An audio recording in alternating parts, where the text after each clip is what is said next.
Okay, thank you. Thank you for all being here. Sorry we're late.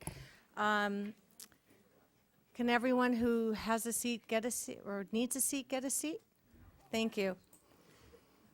I'd like to take a moment of silence to remember the life and service of Senator John McCain. As you know, he passed away Saturday tragically of brain cancer, and he was a true great American hero. So if we could just give a moment of silence to Senator John McCain.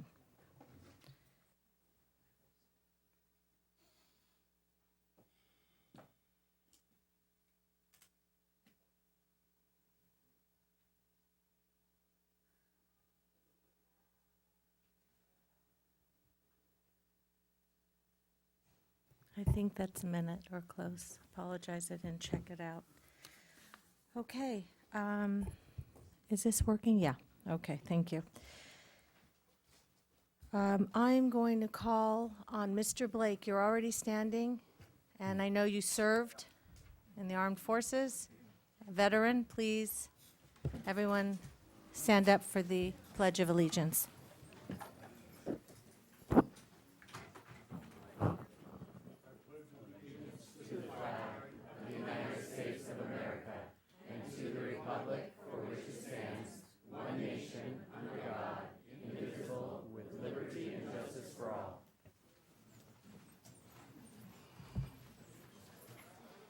Thank you, Mr. Blake. Okay, I guess we will do approval of the agenda, item 5. I will move approval of the agenda. I'll second. All those in favor? Aye. Pam, it passes unanimously, moved by Mr. Spitz and seconded by Mr. Goldstein. We're on to report of closed session agenda action, closed session action. In closed session this evening, the board voted 4-0 to approve the settlement agreement for employee number SA 8002521 and employee number UK 7774731. Thank you, Dr. Breggy. We're going to go right now into public comment. A few things. We had some public comment before closed session. We're limiting it to 2 minutes, as we did in closed session. And another thing, are there any kids here to speak? I want to let the students go first. Do you have a speaker card in? Yes. Okay, you need to fill out a You can get speaker one. card. Right there in the corner. Or you have to get one outside and then go give it to Ms. Kraushar.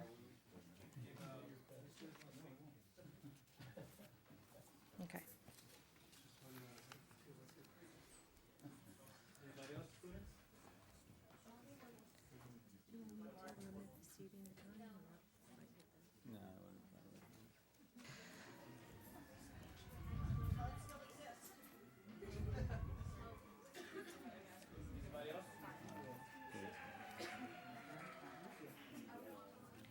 All right.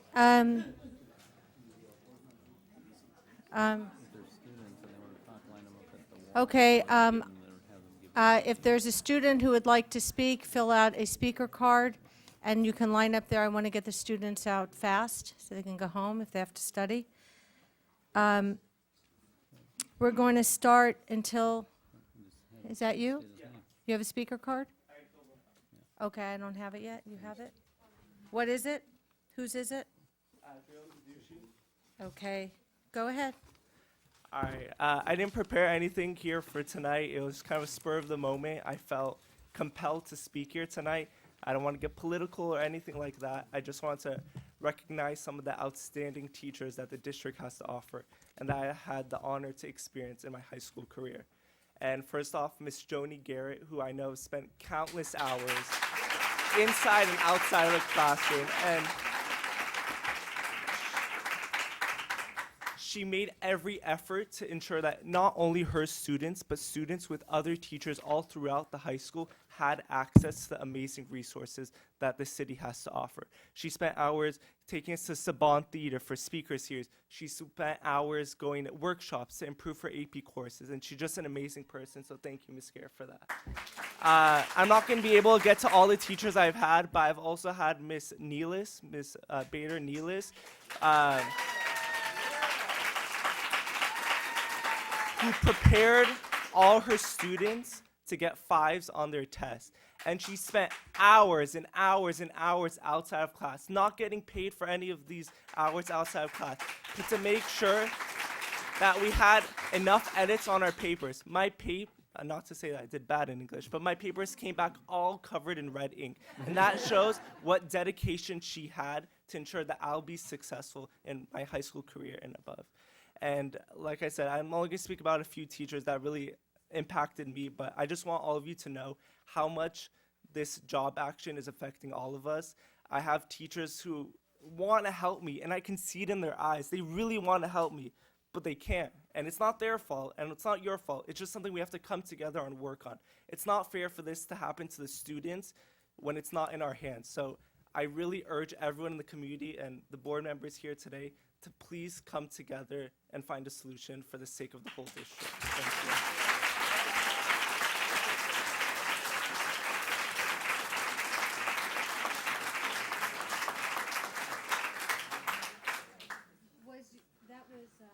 Was that Adriel? Yes, thank you, thank you. Tohar Zamti? Zamir, sorry, thank you. Hello, ladies and gentlemen. Hello, ladies and gentlemen. That's a little better, isn't it? My name's Tor Zamir.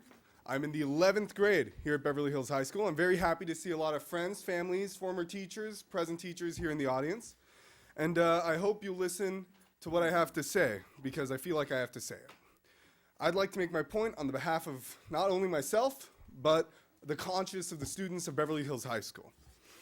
The school board simply cannot act like a unilateral oligarchy with apathy to the needs of the students. The main function of a city government is not to dictate to the people, but to be dictated by the people. As a coalition of elected officials, thank you, that was very apathetic. As a coalition of elected officials, the school board owes its constituents and their children the resources they require from a public school, the only public high school in this, jurisdiction of the school board, right?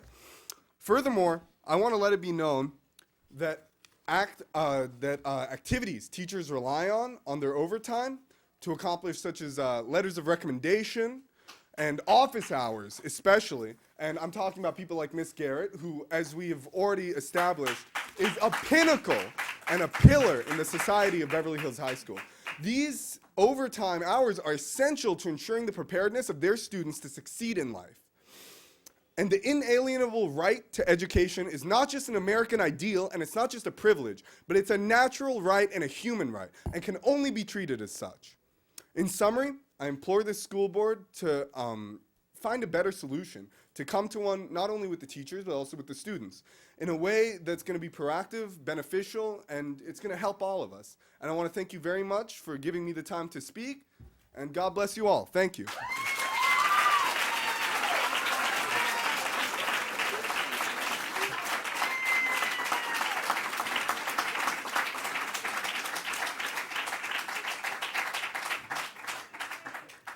Ethan Smith, I'm going to call out names so you guys will have time to get to the podium.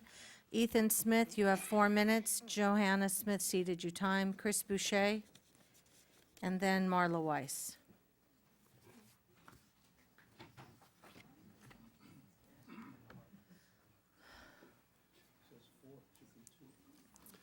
Well, he's seated, his wife seated him time. You want me? During the past 2 weeks, I've heard teachers, parents, and students speaking, and I wanted to read some of the quotes I've written down. From the teachers, why isn't it settled yet? The board refuses to look at additional options. And out of my salary, I have to pay $5,000 in medical. And of course they have the money to settle. Budgets are politically made. You can decide what to do. Congress can revise a budget in a day, a minute, an hour. There's money there. What a preposterous idea that there's no money. And We're here so that we can feel good about what we're doing and feel like we're being compensated. That doesn't mean we're going to do any less of a job. We're probably going to do more of a job. And this could have been settled if the board didn't have their egos so much involved. And we remember the old days when the board's attitude was that they wanted the best school district and that they were willing to pay for it. And every day that this drags on, the kids are suffering and the teachers are suffering. And the pressure has to come from the community because the board doesn't feel the pressure from the teacher's side. From parents. I have 3 children in the schools, and even if I didn't, I'd be a concerned citizen. This could be settled if we had a cooperative board, a creative board, a thinking board, which we don't have. They could get the money if they set their priorities straight. The budget could be prioritized around the teacher salary first and everything else after that. Teachers are what's important behind the students. And we're lucky to be in Beverly Hills, and we certainly must pay our teachers appropriately. And from students. The teachers make the school what it is. And the teachers are there for the kids when they need them. And the board doesn't appreciate what wonderful teachers we have in the district. And if they want to have the best teachers in the state, why don't they pay the teachers like they're the best teachers in the state? The amazing thing about these quotes is they don't come from time I've spent traveling around the district speaking to different people. No. I got all these quotes from a YouTube video from the 1989 teachers' strike. Amazing, isn't it, how similar things were then to now?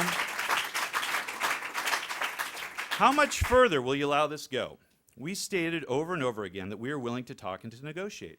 And since then, and going into fact-finding, we haven't heard anything from you. Well, that's not quite true. Dr. Breggy has put together a blitz of propaganda for our web pages that's designed to separate teachers from each other and weaken the union. Laura Chisholm has worked hard to take away principals' abilities to put IAs in appropriate positions and has instead engaged in unfair labor practices by punishing our members who are our negotiating teams. Finally, the whole community has had the chance to read in the Courier and hear you board members bicker with each other about the budget that no one seems to be able to balance, but everyone is simultaneously sure is going under and yet has millions of dollars for new programs in it. So I ask again, how much further are you going to let this go? Too much further, and you'll hear some of the words I cut from the quotes I used tonight, like words like recall and strike.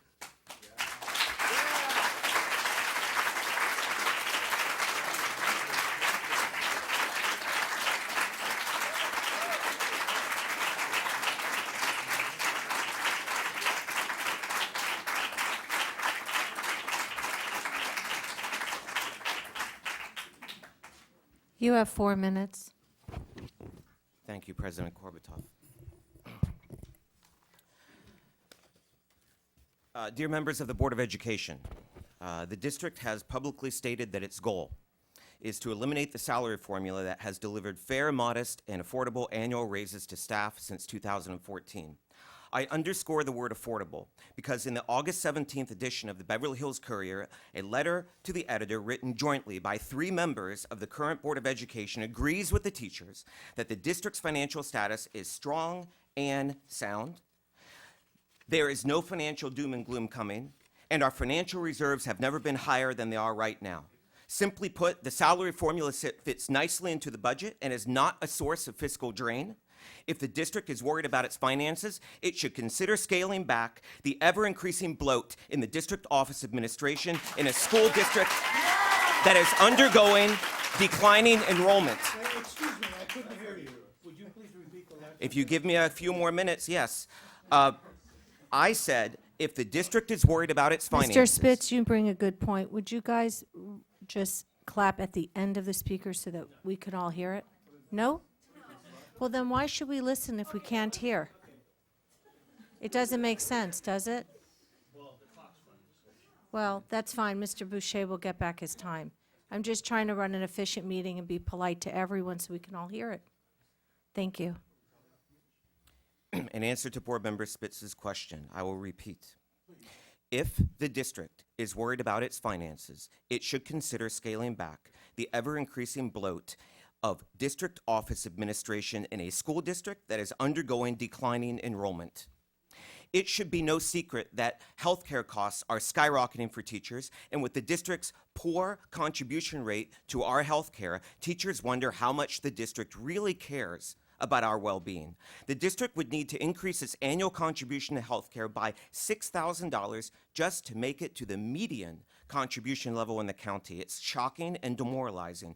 Finally, students and parents should be alarmed that come January 2019, class sizes in the lower elementary grades, kindergarten through 3rd grade, might skyrocket up to 29 students per class. The teachers are trying to keep elementary class size at 21 or lower while the district keeps fighting us and fighting us. The district insists that we give up contract language that tries to limit class size to 21 and instead accept class size language that allows up to 29 students per lower elementary teacher.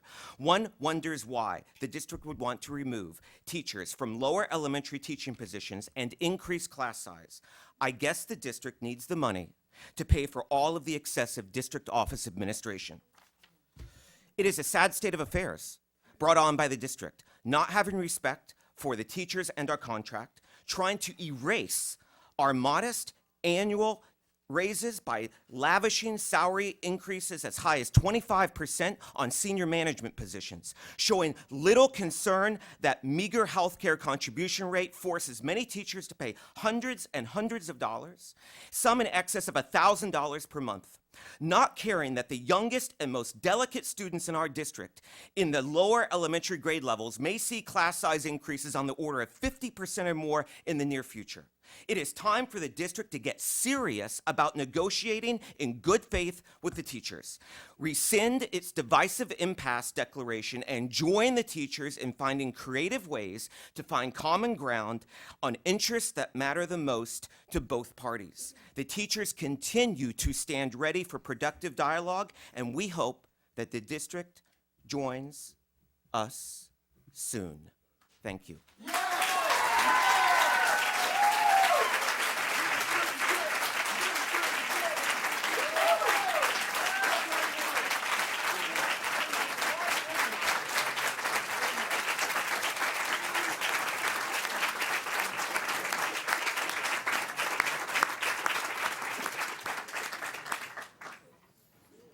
Marla, you have 4 minutes. Thank you. Excuse my voice. It's still been only about, 3 weeks of school of talking and coaching, so it's getting used to that. And I am speaking as Telly C today. Good evening, everyone, and it's indeed evening, since this meeting was moved from 5 to 7 p.m. This makes the second consecutive board meeting change from its original time. Perhaps there's a perfectly good reason for this, and it was not a deliberate move to discourage attendance. Perhaps not.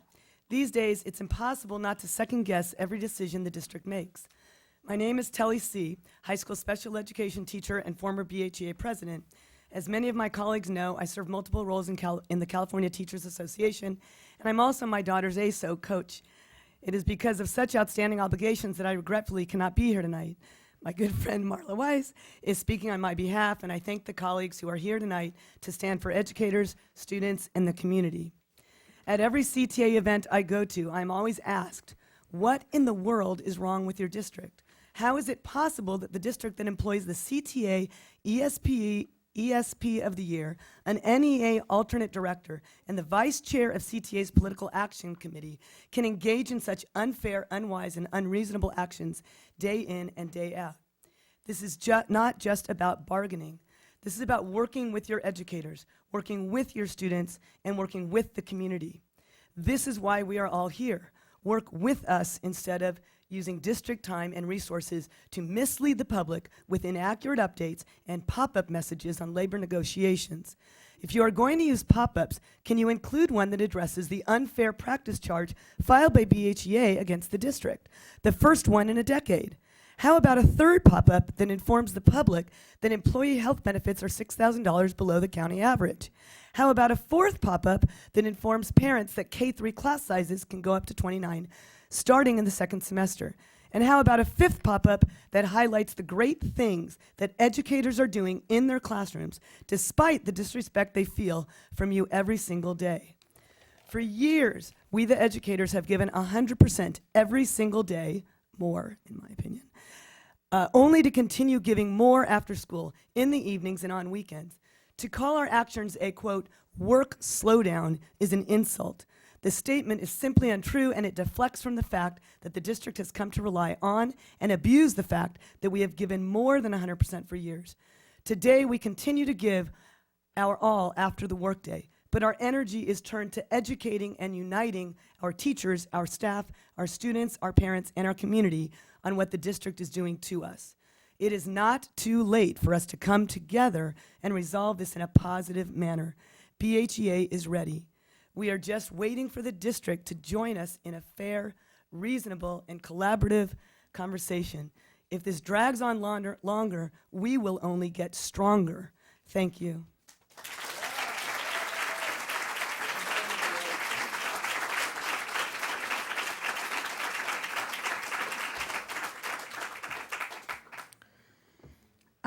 Alexis. Okay. Oh, okay.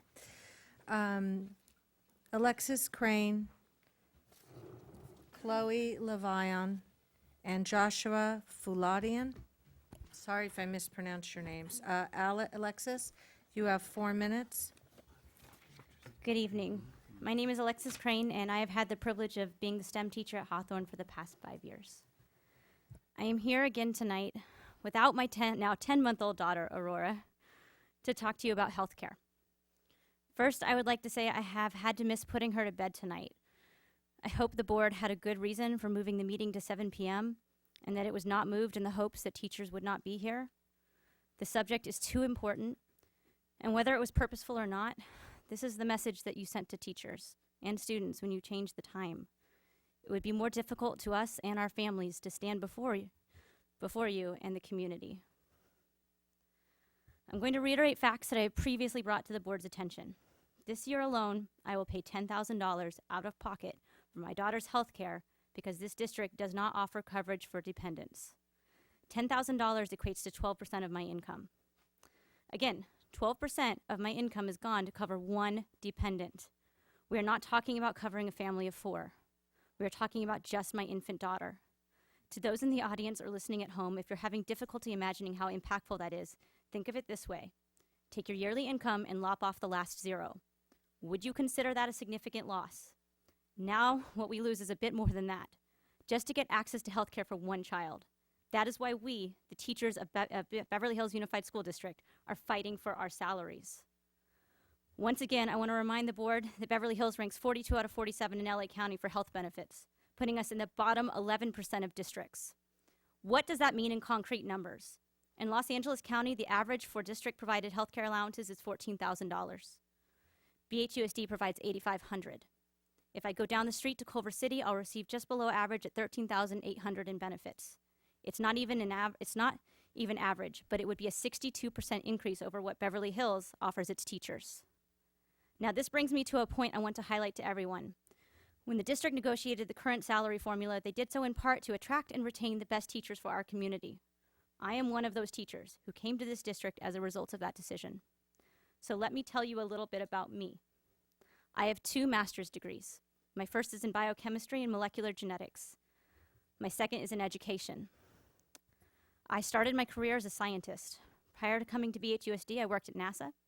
My work aimed to improve our understanding of evolution in an effort to better understand how life could evolve on other planets. I helped develop new strains of spacefaring algae that might one day help astronauts survive long journeys between planets. I've also worked as a freelance field biologist, working with world-renowned scientists to decipher the language of dolphins. The research is ongoing, and I brought that work directly to my students when I brought Dr. Denise Hertzing of the Wild Dolphin Project to our district to share her work. We had a talk for middle school students throughout the entire district, followed by an evening lecture open to all ages, which included representatives from my alma mater, Agnes Scott, as well as Georgia Tech, which participated in Dr. Hertzing's research. Ms. Hacker, I know you were there. I hope that you enjoyed the event, and I hope it's the kind of event that you would want future generations of students to have the opportunity to experience. I know from student feedback that those who came thought it was an awesome and inspiring event. Who knows? Maybe one of our students will be motivated to build on Dr. Hertzing's work. Perhaps one of my students will enter a career in science or engineering because of something they heard in my STEM class. I hope so. That's what keeps me inspired as an educator. Dr. Hertzing is not the only outsider who has generously supported BHUSD with her time. Here's a brief list of people who have given their time and effort to help me share real-world experience and expertise with your children. My husband, Michael Parsons, who has a master's degree in aerospace engineering, has volunteered his time on multiple occasions to speak in my classroom and support our yearly STEM symposium by launching water rockets and answering questions as the resident rocket scientist. My brother, Jeremiah Crane, who holds a master's degree in mechanical and systems engineering. The district actually employed him when he first moved to Los Angeles to help with our new STEM program. Then he finished grad school, and we could not possibly afford him now, but he still volunteers his time whenever I need him in our classroom and at our events. Dr. Henry Halimi, the father of former Hawthorne principal Michelle Dar, came to my classroom to inspire the kids with his own inventions. Dr. Tate Potabom, the husband of current Hawthorne principal Sarah Kaber, also came to my classroom to talk to my students about his work in aerospace engineering. My good friends have volunteered their time. Dr. Shannon Statham, Dr. Farah Alabay, Mana Salami, and Amy Stevens, all engineers at NASA's Jet Propulsion Laboratory, have come to Hawthorne to discuss their career paths, being women in engineering, and what it's like to be genuine space explorers. These are experiences that your children get because BHUSD took the initiative to fund competitive salaries and hire the best teachers they could find. We are skilled, motivated teachers who enrich students' lives in so many ways beyond downloading data into their heads. Sadly, none of this kind of extra volunteering will happen this year until this impasse is resolved. And it will not happen at all if the board chooses to abandon the salary formula and stop attracting the best teachers.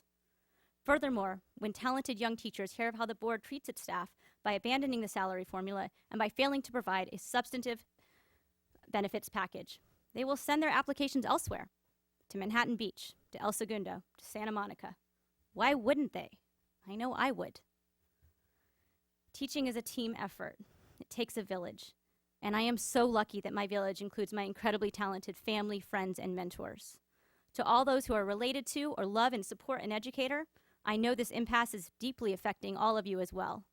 We thank you for your support. I do not live in Beverly Hills. Most BHUSD educators cannot afford to live within the district. I was nervous when I first started here. I am originally from a small town in Georgia, and my knowledge of Beverly Hills was based on Beverly Hills Cop, Beverly Hills 90210, and Beverly Hills Chihuahua, which is a real movie. It can be an intimidating prospect coming here. Needless to say, I was blown away by the generosity and support of this community. Families have invited me to Passover services, to celebrate at bar and bat mitzvahs, and to join in Shabbat dinners at their homes. Families of my students graciously celebrated us as our family grew this past year. It does not matter that my zip code is not within Beverly Hills city limits. This is my community, and I love it. Please help educators keep our schools great. Please help us continue to attract the best educators. And please, please, help us attain affordable health care for our children. Finally, to the community of Beverly Hills, you can do what I cannot. You can vote. Think about what you've heard this year and at these meetings, and let it inform your decision when you vote for school members in November. Thank you.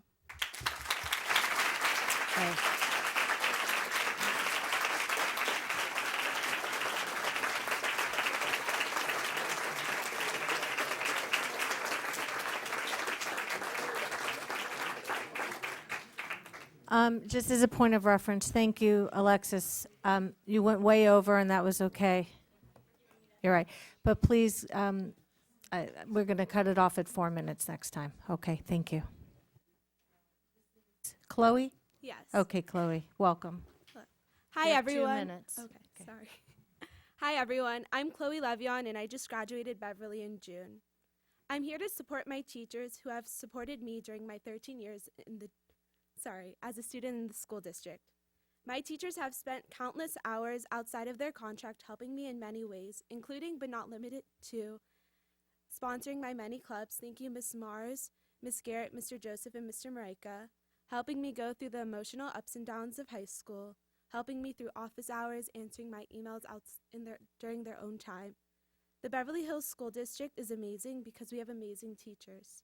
Please pay them what they deserve. Thank you.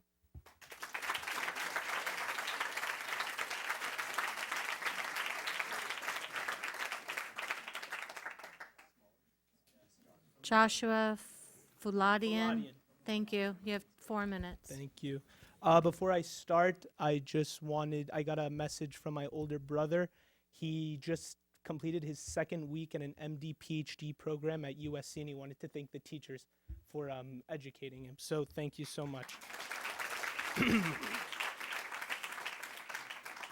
So I'm a Beverly Hills resident. I vote in Beverly Hills, and I wrote an email addressed to the superintendent and the Board of Education yesterday, and I'd just like to read it and the response I got. So I wrote to them yesterday, "Hello, as an alumnus and hopefully a future parent and resident of the city of Beverly Hills, can anyone convince me why I would enroll my child in the BHUSD system and not go to a private or charter school when you stall construction on the campuses, refuse to decently pay the best teachers, lie to parents and students, and lack the aptitude to run a district?" I received one response. Mr. Spitz, do you want to read it or should I? I'll go ahead. "Dear Mr. Faladian, considering your misguided and unfounded attitude, I cannot think of a single reason for you to enroll a future child in BHUSD." Wow. I was unaware that our elected officials now treat their constituency with disrespect and unprofessionality. Much like the teachers, yes. I hope that in the near future, our community leaders can aspire to act like leaders and not oppressors. Finally, I just want to remind the teachers here that you are the reason that this district is so great, and if they cannot realize that soon enough, we will lose you. So I just want to thank you for your hard work and dedication and helping me get to the point I am at today, and I am forever indebted to each of you. Thank you, and God bless you.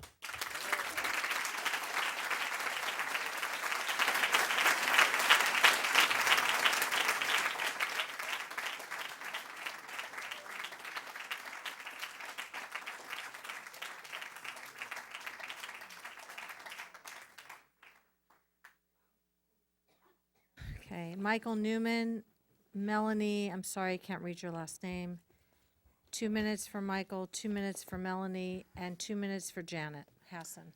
I wish there was a way you'd let me know before I spend an hour writing a piece that obviously I can't read all of, that we're reducing to 2 minutes.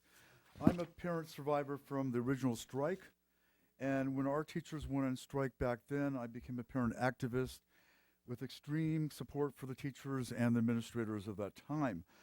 A group of a group of parents, I think there were 8 to 10 at the time, ignored the teachers union, ignored the establishment of Beverly Hills Society and administrators, and found a office that loaned itself to them to set up a phone bank, and they started telemarketing and raising money to pay the difference between what the teachers were asking and what the district was willing to pay.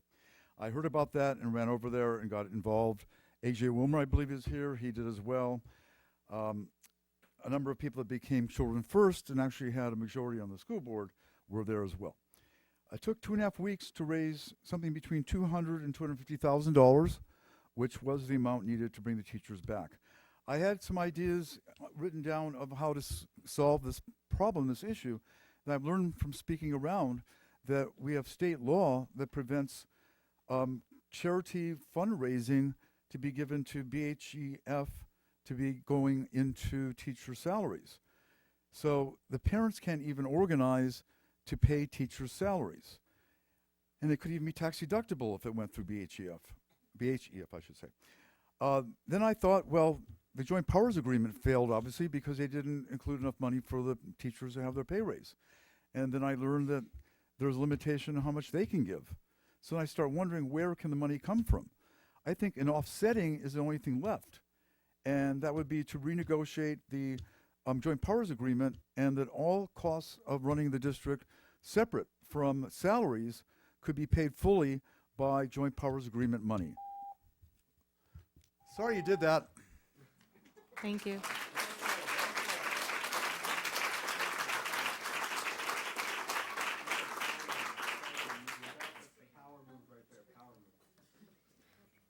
Melanie, I'm sorry I don't see your... horrible writing. You said Melanie. I Porter? don't know your last. It's Forster. Melanie. Yeah, hi. Hi, Melanie. Melanie Hi. Forster. Okay, Hi. thank you. All right. I stand here before you in support of our teachers and here? Hello, okay.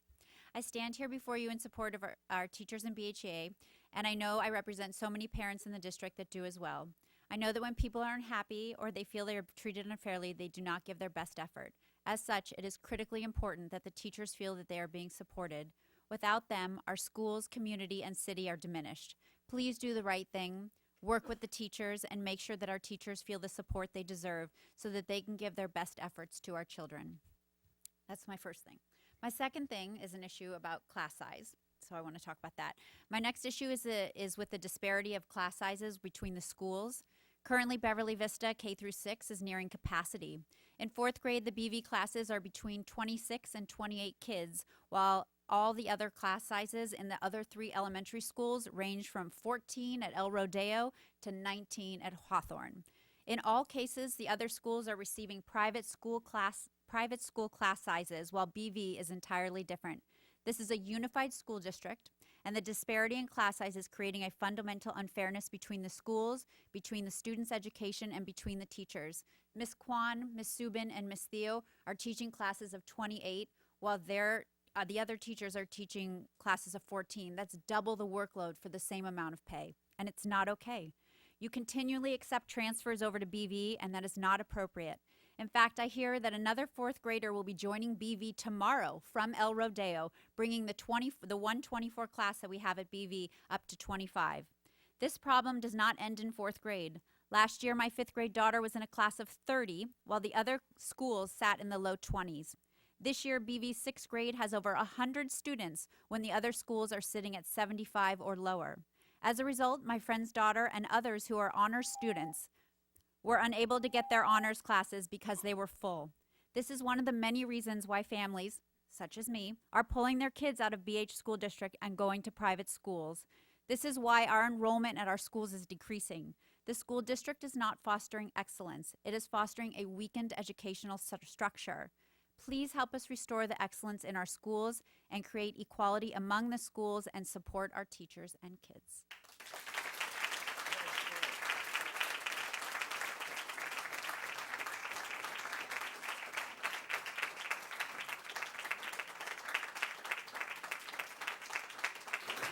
Janet Hassan. Hi, Janet. Welcome. Hi. If you could give me a little leeway because I'm going to get emotional. And I prepared for 3 minutes. So my children and I have had the amazing fortune of benefiting from incredible, talented, kind, and hardworking teachers, all of whom have gone above and beyond for our family time and time again. My children are better because of their efforts, and so am I. And if I had more time, I would love to tell you stories of how each one here has exceeded my expectations in their efforts at work. From Horace Mann Elementary and Middle School to the high school, I've experienced a dedication that is unsurpassed and truly priceless. The BHUSD schools are the reason that my husband and I chose to live in Beverly Hills, and the incredible and dedicated teachers are the reason that we stay in this district and in the city. You may think what I have to say is an oversimplification of the issues facing our district, but I basically think that this has been overcomplicated. It's not a monetary or budget issue. The district is claimed to be short on funds for over 30 years, yet projects that the district deems important have always received resources. I see this not as an issue of funding, but an issue of priorities. And right now, unfortunately, I do not see the teachers being seen as the top priority. When creating a budget, you have to examine and evaluate priorities. Our teachers should be our #1 priority without question. They are what makes this school district incredible. You cannot discuss student success, test scores, AP scores, student safety, program availability and success, and countless other awards and accolades this district receives without acknowledging that these accomplishments are only possible because of our talented and dedicated teachers. When you support these amazing teachers, everyone benefits.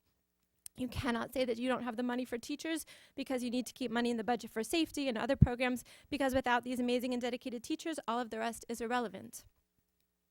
I'm a big advocate of leading by example and modeling for others. And my question to you is, what is the underlying message that we're showing our kids through this impasse? What is being modeled? My takeaway message is that those in a position to help our district do not value or prioritize our teachers, and that hard work and dedication to the teaching profession is not appropriately acknowledged or awarded. And this is a disheartening message. Our teachers deserve so much more than they're asking for, and we budget for what we prioritize. And it's as simple as that. I have more to say, but thank you. Thank you.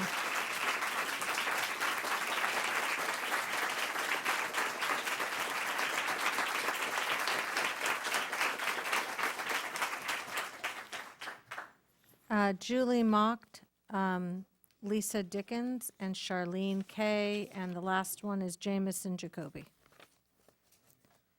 Thank you.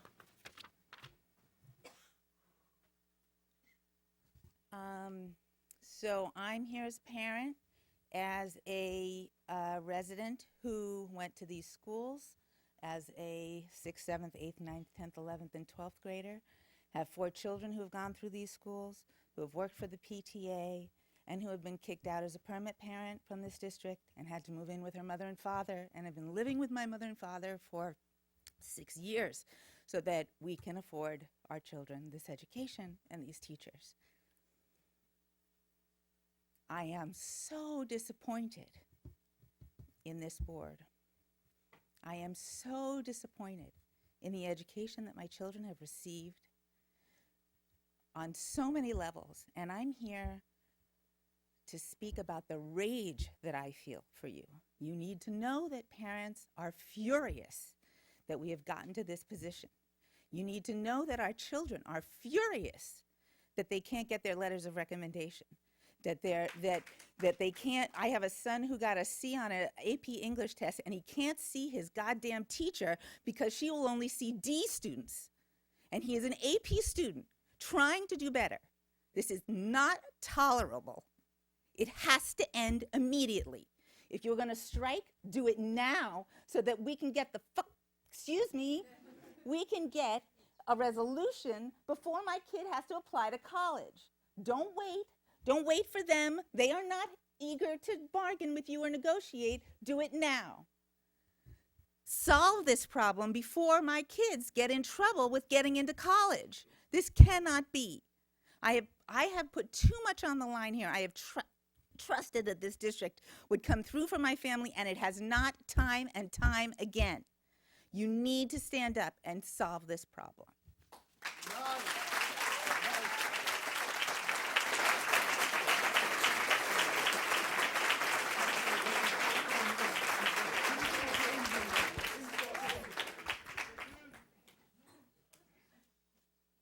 Two minutes. Thank you. My name is Lisa Dickens. I teach at Beverly Hills High School. Many consider me lucky, and in many ways, I do too. One of my favorite reasons for feeling lucky is sitting right there in that seat. And there are a bunch of them in here as well. In my room, I currently have a missing half of a set of lights. They've been out for 8 months now, despite numerous requests for repairs. Last time it took 18 months for them to be fixed, in part due to the cutting of the custodial staff. I often fix things myself rather than wait for repairs. I spend hundreds of dollars on my classroom every year, as I've been told for many years now that our science department budget is $0. $0. I teach in Beverly Hills, a district that, just a few months ago, magically discovered $5 million. A district that, 4 years ago, created a salary formula to help, in part, to make up for ground for the years of $0 raises. $0. I love my students. I love my subject matter.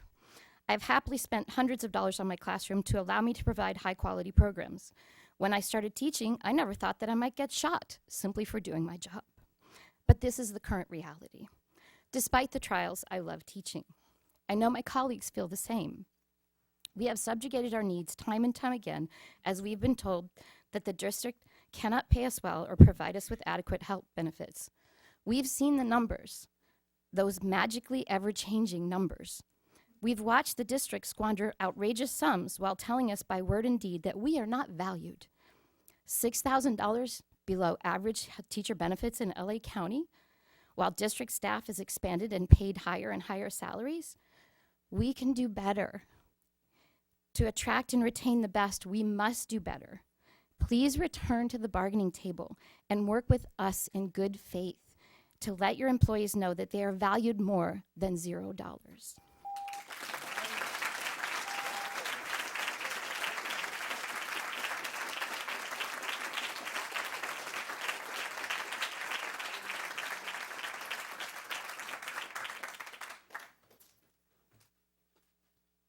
Charlene Kay, and the last speaker is Jameson Jacoby. Oh, I'm sorry, you're out there? Okay. Okay.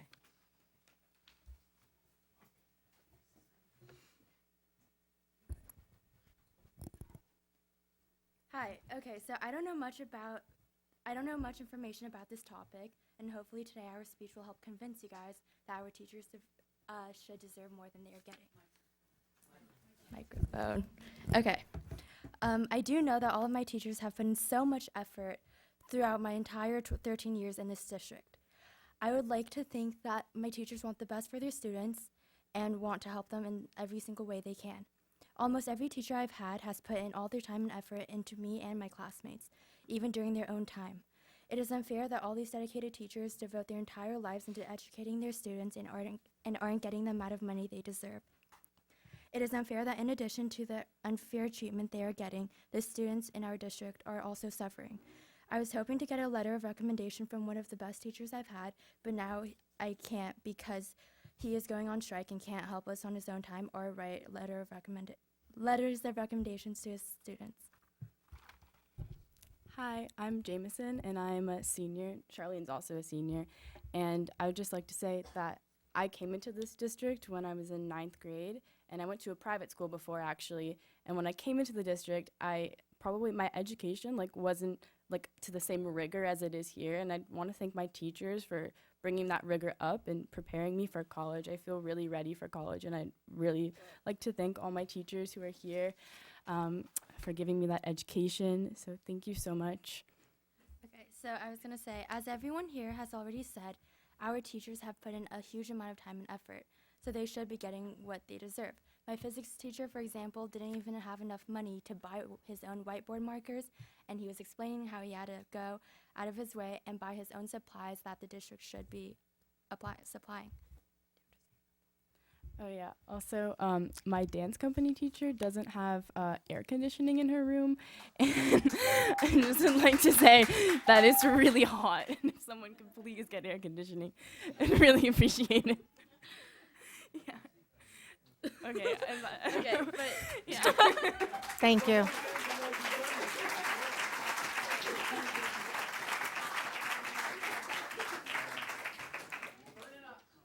This is the last one, and then we're going to close public comment. Joseph Gluckman.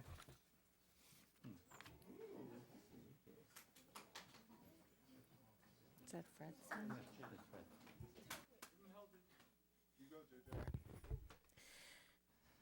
My name is JJ Gluckman, and I am who I am today because of the people in this room. I walked here today. I wasn't planning on saying anything, but then I saw almost every teacher I've ever had as a student in this district here tonight, and I realized that these people made me who I am. Mr. Weiss taught me how to argue very well. Miss Castanon taught me how to problem solve. Miss Garrett taught me how to fight for something. And Mr. Van Rossum taught me how to see the continuity in everything. I hope I'll put those skills to good use right now. Every year, I've had the privilege of being taught by people who gave me everything they had. And now I have to sit here and watch them beg for basic health care. They deserve so much better. It has been said that whoever saves a life has saved a world. Through the transitive property, thanks, Ms. Klein, whoever shapes a child saves the world. Think of how many worlds each teacher in this room has shaped. And now please treat these people with the respect they deserve and don't make them beg for basic rights. Thank you.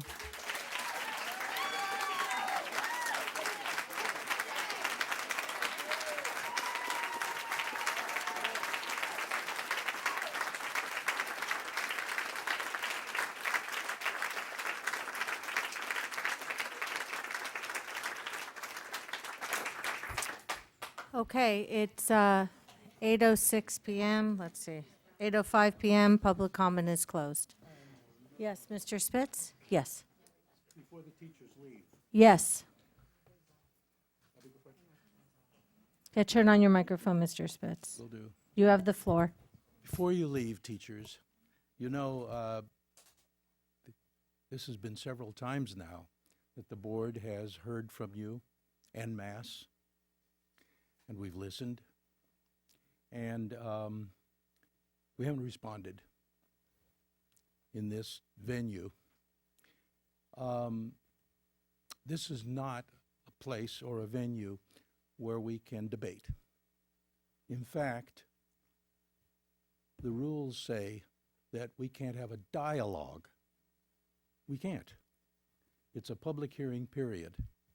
But the rules do say that a board members or staff members can respond to something that's been said.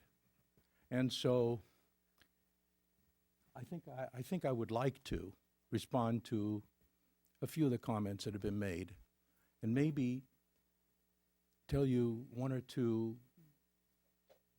facts that you may not be aware of. So I appreciate your staying. First of all, let me say this to you. Several times, well, I think I read it in one of your letters that the teachers union has written, that there's some sort of a plan or desire to bring K through 5 classes to 29. I have to tell you, that's the first time I heard about it. I heard about that from you. I never heard about that from staff. I never heard about that in a conversation that the board had. So I'm just going to tell you that, thanks for telling me that. I didn't know that. I would never go for anything like that. I can tell you that. There's another thing that I want to say. On my next birthday, I'll be 90. I have lived in this city for 62 years. My wife graduated from Horace Mann and Beverly High. My 2 children went to Hawthorne and Beverly High. I have a grandson at El Rodeo.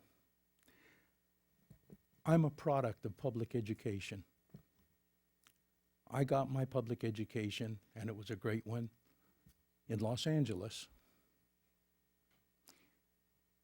I'm a graduate of UCLA. I have a master's degree from Pepperdine. My entire career has been in the field of finance. Now, I want to tell you this. Nobody in this room has more regard and respect for teachers than I do. Nobody. Now, you may not believe that. You may laugh about it. Nobody. I wouldn't be who I am or what I've accomplished without the teachers that I've had. And I can honestly say, from everything that I have ever heard from my colleagues on the board, that they feel the same way. Now, I see some people leaving, so they just wanted to hear. They just wanted to speak, they didn't want to hear.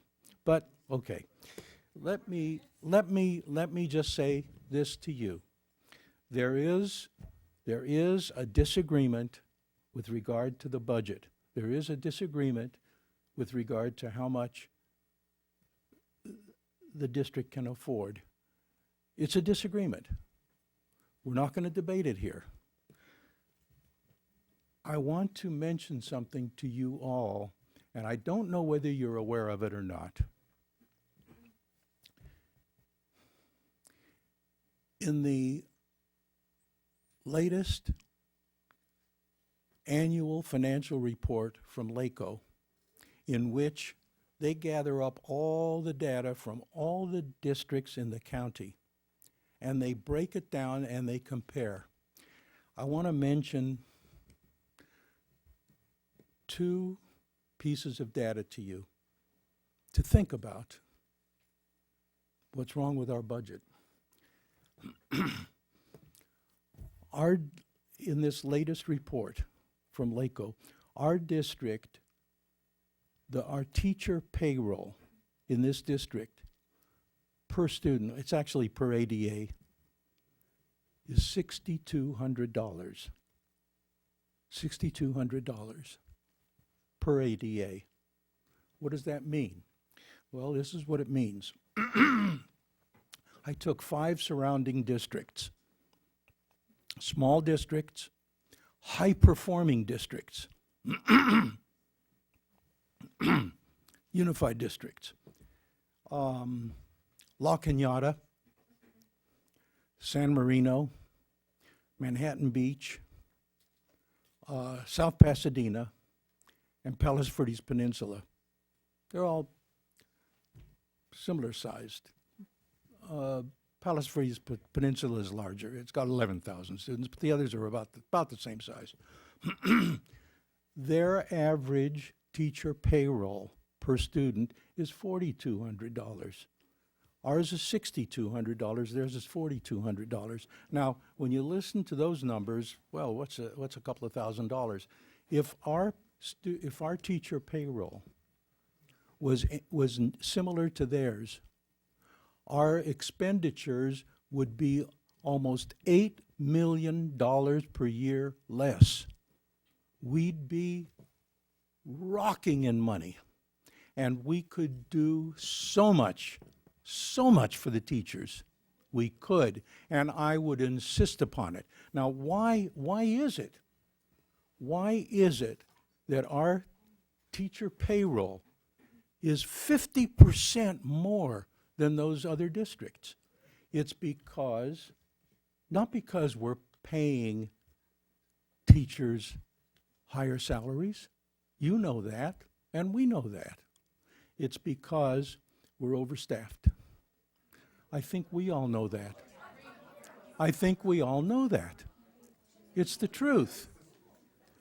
And when we fix that, and it's going to have to be fixed, our upside down budget will be right. We will have funds to do what we all want to do for our teachers. And I'm going to let it go at that. Thank you for listening. Mr. Spitz. Thank you.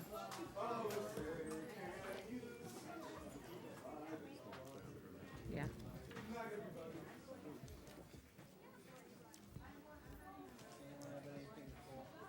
Pardon? No. Just, I did have a question on the purchase orders, but I think that's later on, isn't it? 8. Consent calendar, yeah, 8N? Yeah. That's it. That's it? Okay, we'll wait another moment until the room apparently clears.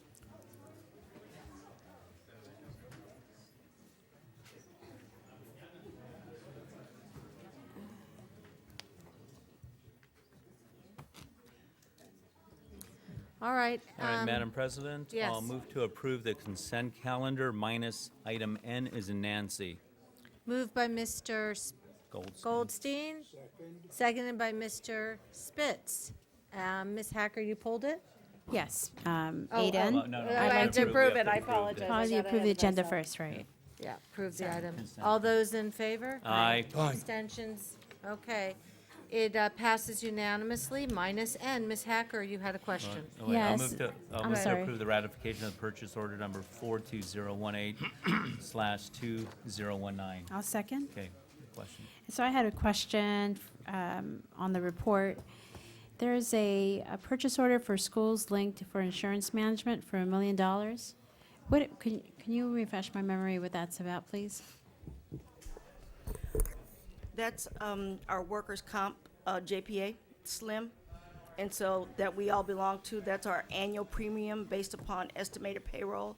We pay it quarterly, though. We just open up a purchase order for $1 million, but we pay it in quarterly payments. Yeah, I did a search on what it, on the name, and nothing came up, so I was just, it didn't It's a pick up. JPA through, Okay, great. well, it's not Keenan's JPA. We're actually our own organization.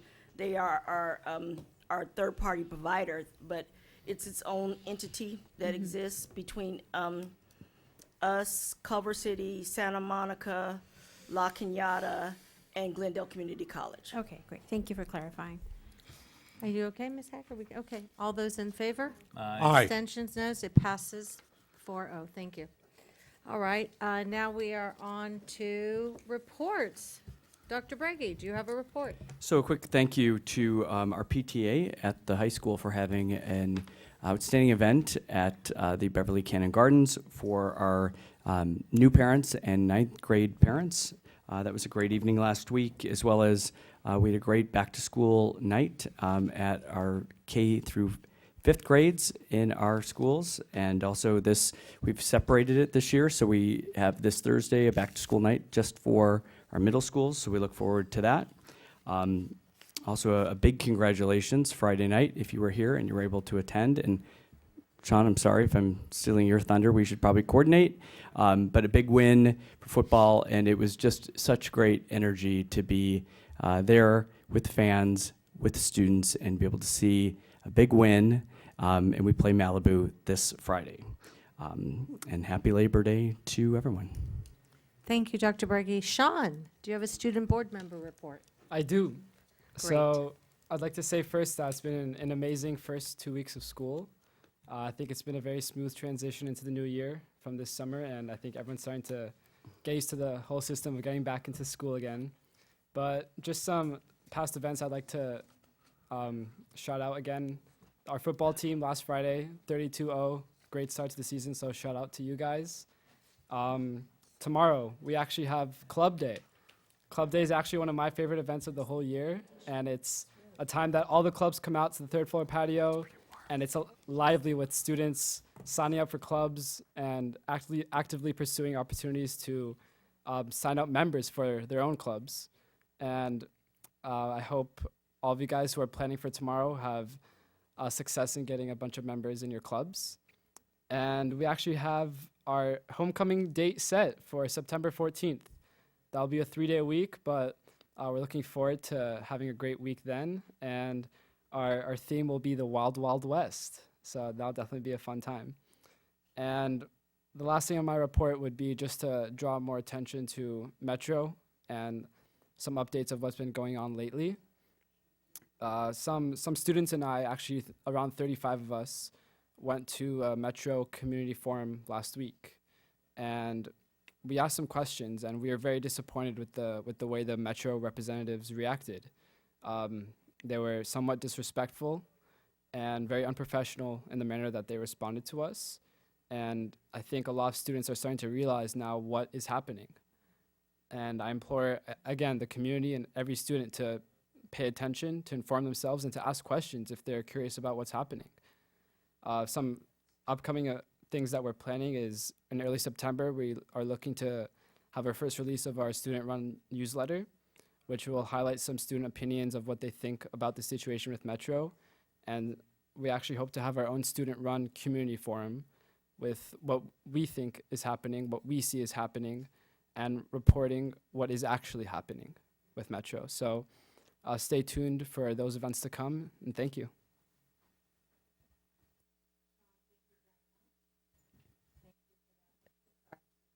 Thank you for that report. Thank you. Of course. Business and Finance, 10A. Madam President, I will move to approve the 2017-18 unaudited actuals. I'll second. Moved by Mr. Spitz, seconded by Mr. Goldstein. Discussion? None? Okay, Mr. Goldstein. Ms. Hacker, do you have anything? No, they're good.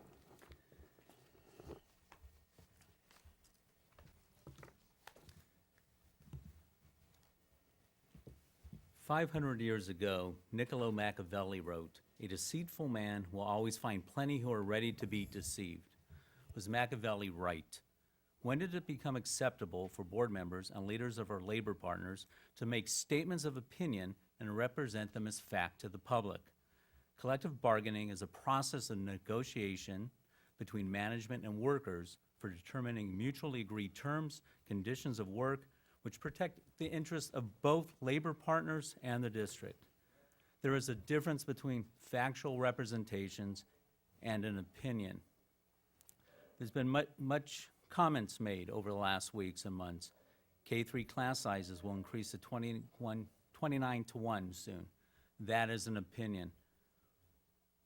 Although class size is contained within the collective bargaining agreement, in the almost 5 years I've sat on this board, not once have I ever heard the district or any board member ever state they advocated for K-3 class sizes of 29 to 1. In fact, I was the one that proffered 23 to 1, given the fact that this district historically, and one of the big reasons that we are overstaffed, is that we had a policy before I got on the board. Anytime we had the 21st student, they separated the classes. We had then a class of 10 and a class of 11 students, and you wonder why there's 14 or 16 in the class. That was the progenitor of that occurring. That is just not something that should be done. And by setting class sizes at a very reasonable 23 to 1, we stop that practice. There's also been discussions about health benefits are below average. That is absolutely a true statement. Both the district and our labor partners recognize this, and the district has proffered an increase in health benefits over the term of that offer. The salary formula, which you hear so much about, was negotiated in 2014 between the district and labor partners. That was negotiated before I got on the board, but I was the third vote for that salary formula. In fact, it was unanimous with this board. It was a way to spike pay. We recognized back in 2014 that the teachers had received very little to no increases, and that we could not be competitive in attracting and retaining teachers in this district. It was a way to spike the pay, and it was an avenue to provide our district a financial basis for getting money to teachers that are well-deserved for what they do. We recognize that in 2014. So the question is, does the BHUSD have what I've heard stated, plenty of money? Well, that is an opinion. There are a number of ways to look at it. When board members make statements representing the district's financial condition, they are expressing their opinion, and they're entitled to do so. Some board members have stated that district has spent deficit spent for years, will become insolvent or be taken over by the state. That is an opinion. According to state auditors, the district has not deficit spent in any year the salary formula has been implemented. In fact, we're approving another budget that's it's unaudited. It will be audited by our state auditors, and for the last 9 years, and I'm going back 9 years because Ms. Korbutov has been on the board 9 years, Mr. Marga's been on the board 7, I've been on the board 5. In all those years, we have not deficit spent in any year. We've added to our ending fund balance. We put money away in our savings account. That doesn't mean we have all the money in the world as a district. You know, it is time to put these type of representations, whether intentional or unintentional, aside. Limit statements of opinion, and most importantly, for both sides to raise the bar. Stop putting our students and parents in the middle of our labor negotiations, and for both the district and our labor partners to commit to strict candor in the negotiation process. In the long run, we will all be better off if we do. Thank you. Does anyone want to comment? No? Okay. So I just want to say a few words. That I would like to go on record that I regret voting for the salary formula for one reason and one reason only. I voted for it because I thought it would put an end to the tug of war of negotiations, that there would be money built in and there would be goodwill on both sides, and we would stop bickering and being petty and nickel and diming. And you know what happened? It got worse. There felt to be, anytime we needed anything from the union, they handed us a bill. When we wanted to change the calendar, and they wanted to change the calendar too. They asked for a free day, correct? A professional development day. It cost us $50,000. So that's why I regret, because it took away the natural equilibrium of give and take for negotiations, which is critical. When you sit down at a table, You both get up a little happy and a little unhappy, and you've had a good negotiation. When one side gets up feeling never appreciated, not happy, that's a bad negotiation. And that's how I have felt as a board member for the last few years. And so I regret that vote, because my intention was to take away that constant tugging and back and forth. And in effect, it didn't happen. And all I've heard is people coming up to the mic, insulting board members, assaulting our integrity, down to the most petty things. And it's very disconcerting. To be a volunteer for 9 years, I got paid nothing. I spent a fortune to be here because I ran 2 races.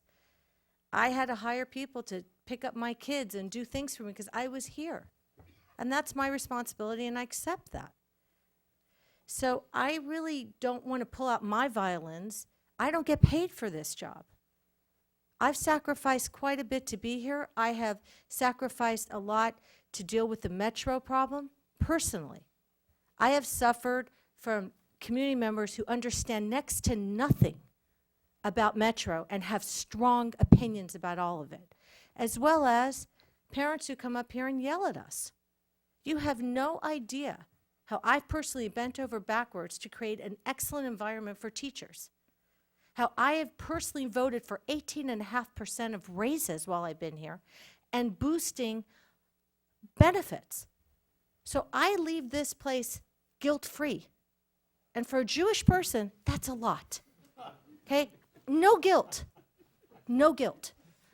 I have loved the teachers. You have made me and my husband what we are, and my children who are soaring. And I have enormous gratitude, respect, and affection for all the teachers. But I'm not really feeling that you've treated us fairly as union leadership. And that's very disconcerting because I'm looking at one who I consider a friend. Very much so. And yet there's this tremendous divide because I have bent over backwards as one board member. And after 4 years of a salary formula, this is what has come to it. So yeah, I regret the vote. I'm sorry I did it. I wish we had just stuck to regular negotiations. You would have gotten these raises in the normal fashion. We would have worked at it. And unfortunately, when you take away that tugging and back and forth and that negotiating, you take away the normal rhythm of negotiations. And that's very sad. And maybe if we could be more reasonable about money, maybe we don't have to have an impasse, but right now that's where we are. And I regret it, but I don't see another way forward unless the people can come to the table and figure this out in a nice fashion. Short of that, I think this is where we are.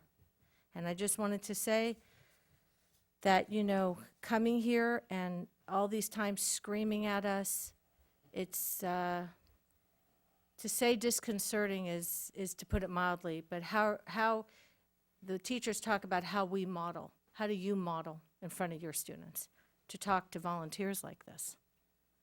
Community members who just want to help. So that's all I have to say. It's a sad day at BHUSD. I hope better days are around the corner. Thank you. Call for the question. Thank you, Mr. Spitz. All those in favor? Aye. Abstentions, noes? Okay, Ms. Kraushar passes unanimously 4-0. Business, where are we at, Howard? We're at the, we're at 10B? Yeah, I'm Yeah. to approve the resolution 2018-2019-005, adoption of GAN. I will second. Moved by Mr. Goldstein, seconded by Mr. Spitz. Discussion? No? Okay. No? No. Hearing none. All those in favor? Aye. Abstentions, noes? Carries unanimously 4-0. 10C.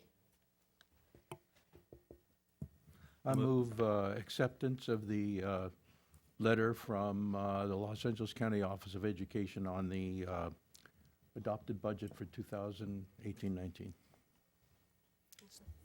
Moved by Mr. Spitz and seconded by Mrs. Hacker. Discussion.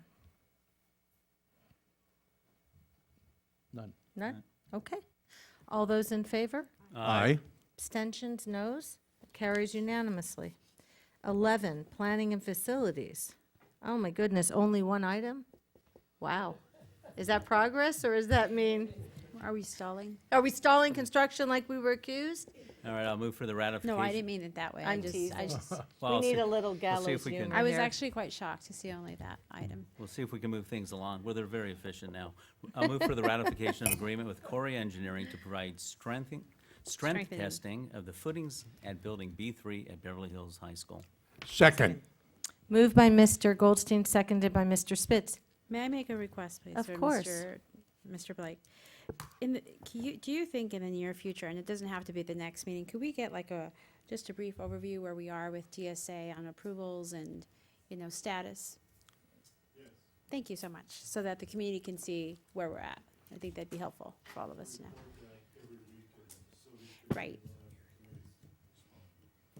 Thank you. Hearing no questions, all those in favor? Aye. Abstentions, noes? Okay, passes 4-0. I think we're on to board policy, correct? Move approval of the second reading of Board Policy Administrative Regulation Exhibits 3515, Campus Safety, Use of Public Safety Cameras. Second. Moved by Mr. Spitz, seconded by Mr. Goldstein. Questions, comments? Okay, all those in favor? Aye. Aye. Abstentions, noes, carries 4-0. Okay, communication from the board members. Just want to say that I'm looking forward to an amazing year. I wish good luck to all the seniors that are diving into their application process. And again, I implore the community to please stay informed of what's going on with Metro in the near future. Thank you. Thank you, Sean. Mr. Spitz? No, wish everybody a happy Labor Day holiday. Thank you. Mrs. Hacker? I just want to say thank you to Dr. Breggy and our legal, Terry Tao, our counsel, and the city council, and Larry Wiener for really making sure that we had safeguarding the MOA and really advocating for the best options for our district as far as safety is concerned. I was very pleased with the discussion. I thought it was very robust. Lily Bossy, Wunderlich, I think Julian Gold also, and Mr. Friedman, and even John Murish, all had very specific questions regarding the MOA as it related to Beverly Hills High School. And I felt that Dr. Breggy and Terry Tao were pleased with the result of the MOA, and I thought that was a very important step for our school community and, of course, our community at large. So thank you for that work. Mr. Goldstein? Yeah, just a short statement. This past weekend, Senator John McCain passed away. I want to read former President Barack Obama's statement on Senator McCain's passing. I think it's very poignant given what's going on in the district these days. President Obama wrote, "John McCain and I were members of different generations, came from completely different backgrounds, and competed at the highest level of politics. But we shared, for all our differences, a fidelity to something higher, the ideals for which generations of Americans and immigrants alike have fought, marched, and sacrificed. We saw our political battles even as a privilege, something noble, an opportunity to serve stewards of those high ideals at home and to advance them around the world. We saw this country as a place where anything is possible, and citizenship as our patriotic obligation to ensure it forever remains that way. Few of us have been tested the way John once was, or required to show the kind of courage that he did. But all of us can aspire to the courage to put the greater good above our own. At John's best, he showed us what that means, and for that, we are all in his debt." Now, on a personal note, I wanted to correct a statement that was made regarding Mr. Spitz in the Beverly Hills Courier. I signed a letter to the editor that stated that, quote, "Mr. Spitz's statement directed to this year's group of school board candidates, two that we have here, attempt to frame the discussion," and three, we have all three here, excuse my apologies, candidates attempt to frame the discussion and box them into one solution. This type of rhetoric stifles meaningful dialogue and is not only disturbing, but also outright undemocratic.